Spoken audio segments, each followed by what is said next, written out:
I want to dig deeper and bring in former Defense Secretary Chuck Hagel. He served in the Obama administration. Before that, he served as a Republican senator from the state of Nebraska. Secretary, I really appreciate you joining me. After you saw that video, a former police officer charging a current officer, waving a Marine Corps flag. How do Republicans call themselves the party of law and order and not support an investigation? Well, Stephanie, it's really astounding. What we've seen, especially over the last 4 years, in the view of many Republicans, especially in Congress, facts don't matter. I guess videos don't matter. I mean, the facts are the facts. The reality is the reality. What we've seen here is reality.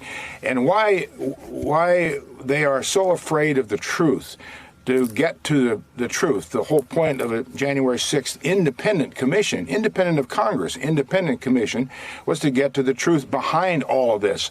But you're going to see this, the American people are going to see, the world's going to see this play out more and more over the next few weeks as more cases come up for trial and more videos come out. It's a disgrace to this country. But then what is their strategy here to continue to downplay this? We're hearing from some Republicans, people in the right-wing media. And to your point, America has seen it. We watched the video. Why would they do this? I just don't get it. Well, I don't either, quite frankly. I'm a Republican. I'm not sure what that means anymore. But then why be a Republican? Party and its leaders. Well, that's another story, but I think the Republican Party and its leaders have lost their way. And your question really confronts that. Why are they doing this? Why are they acting like this didn't happen, or it was just another regular day at the Capitol, or just regular protester? This is unprecedented, as we know.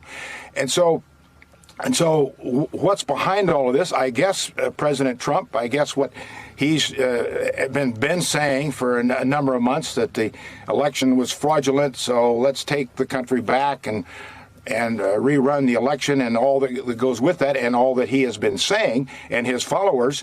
I guess it's to bolster that argument. I don't know. I mean, President Trump continues to talk about these things, to say these things that are just not true. And they're hurting the country. Yes, they're hurting their party. They're dividing their party. They're polarizing the country in dangerous ways. But I guess they don't care about that. There's one thing that should be the guiding point and the compass, the North Star for every elected official. That's the oath of office you take. You take an oath of office at the Constitution. That's to America, not to a party, not to a president, not to political philosophy. And we've lost that in many ways. So what the strategy is, Stephanie, I don't know. But I'm not entirely surprised by politicians being political. I want to ask you about veterans. You're the former defense secretary. You yourself are a veteran. What do you make of the large number of active or former police officers and military veterans who were personally involved, who were insurrectionists themselves? And the list seems to keep growing. Well, it's disgraceful to start with. They violated every premise and every commitment they've made to this country in their service to this country. And I suspect it's because they have, and we've seen polling on this over the last few years. They've lost confidence and trust in our institutions and our leaders. They have fallen prey to the crazies who are out there spreading lies about our government, about our country, about our leaders. I mean, President Trump's whole 4 years in office was about that. Was about misdirection. And I'm going to drain the swamp. I'm going to tear down the place. Everybody's a liar. The news media is the enemy of the people. The news media.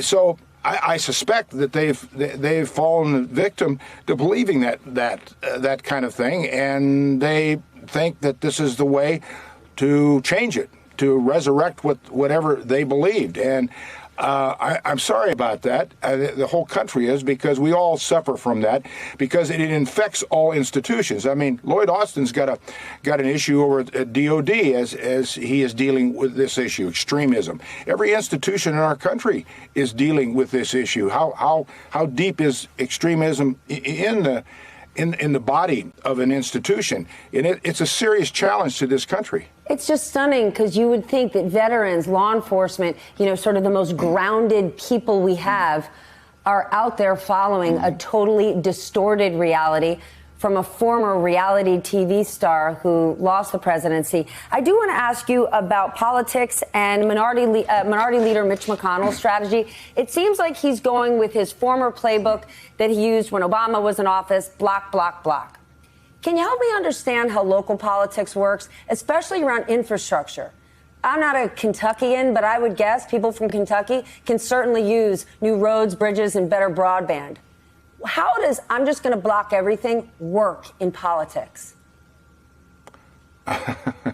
Well, I don't think it's a good strategy for obvious reasons. And you take the issue infrastructure.